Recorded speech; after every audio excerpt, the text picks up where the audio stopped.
RSS ಮತ್ತು ತಾಲಿಬಾನ ಮನೋಭಾವ ಒಂದೇ. ಡಾಕ್ಟರ್ ಯತೀಂದ್ರ ಸಿದ್ದರಾಮಯ್ಯ ಟೀಕೆ.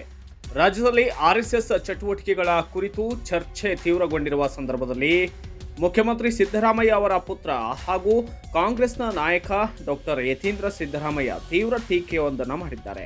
ಗ್ರಾಮೀಣಾಭಿವೃದ್ಧಿ ಮತ್ತು ಪಂಚಾಯತ್ ರಾಜ್ಯ ಸಚಿವ ಪ್ರಿಯಾಂಕ್ ಖರ್ಗೆ ಅವರು ಸರ್ಕಾರಿ ಸಂಸ್ಥೆಗಳಲ್ಲಿ ಆರ್ಎಸ್ಎಸ್ ಚಟುವಟಿಕೆಗಳಿಗೆ ಬ್ರೇಕ್ ಹಾಕಬೇಕೆಂದು ಹೇಳಿದ ಹಿನ್ನೆಲೆಯಲ್ಲಿ ರಾಯಚೂರಿನಲ್ಲಿ ಈ ಬಗ್ಗೆ ರಿಯಾಕ್ಟ್ ಮಾಡಿದಂತಹ ಯತೀಂದ್ರ ಸಿದ್ದರಾಮಯ್ಯ ಹೇಳಿದರು, ಆರ್ಎಸ್ಎಸ್ ಮತ್ತು ತಾಲಿಬಾನಿಗಳ ಮನೋಭಾವ ಒಂದೇ ರೀತಿಯಾಗಿದ್ದು, ಸಾರ್ವಜನಿಕ ಸ್ಥಳಗಳಲ್ಲಿ ಯಾವುದೇ ಸಭೆ ಅಥವಾ ಬೈಠಕ್ ನಡೆಸಬೇಕಾದರೆ ಪೂರ್ವಾನುಮತಿ ಅಗತ್ಯ. ಆದರೆ ಆರ್ಎಸ್ಎಸ್ ಸದಸ್ಯರು ಅನುಮತಿ ಇಲ್ಲದೆ ಸರ್ಕಾರಿ ಸ್ಥಳಗಳಲ್ಲಿ ಸಭೆಗಳನ್ನು ನಡೆಸುತ್ತಿದ್ದಾರೆ.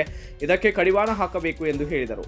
ಅವರು ಮುಂದುವರೆದು ಮಾತನಾಡಿದ್ದು, ಶಾಲೆ, ಕಾಲೇಜು, ಪಾರ್ಕ್ಗಳಂತಹ ಸರ್ಕಾರಿ ಸ್ಥಳಗಳಲ್ಲಿ ಸಭೆ ಮಾಡಿ ತಮ್ಮ ವಿಷಪೂರಿತ ಸಿದ್ಧಾಂತಗಳನ್ನು ಹರಡುವ ಕೆಲಸ ನಡೆಯುತ್ತಿದೆ.